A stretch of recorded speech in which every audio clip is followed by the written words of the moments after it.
मी वनरक्षक शुभम संजय विस्पुते। हे जे तुम्हाला जंगल दिसत आहे हे माझं नियत क्षेत्र आहे। या नियत क्षेत्राचा कारभार माझ्याकडे आहे पूर्णपणे।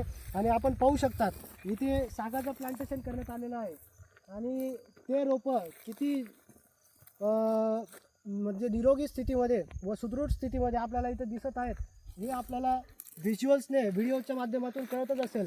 आणि हे जे प्लांटेशन आहे याचं आता जरी 5वं वर्ष असेल तरी याचे झाडांची वाढ म्हणजे कमी प्रमाणात झाली, कारण या क्षेत्रात आपण पाहणार तर मुरमाड जमीन आहे किंवा लालसर अशी माती आहे, तर याच्यात त्याला पोषण कमी मिळते।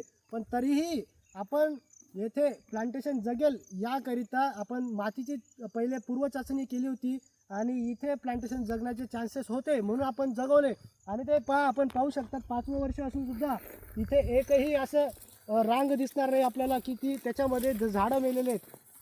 मुरळ झालेली असते, मरण होते झाडांची, पण ती इतकीही नाही झाली की प्लांटेशनची टक्केवारी 50% खाली यावी।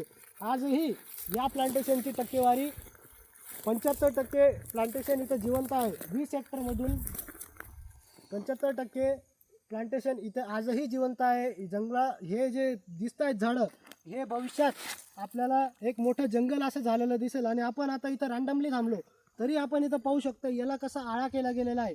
हे जे पाहत आहोत आपण की या भागामध्ये गवत नाही आणि बाजूला पाहू शकतात की गवत आहे, याचा अर्थ काय की याची निंदणी केली गेलेली आहे।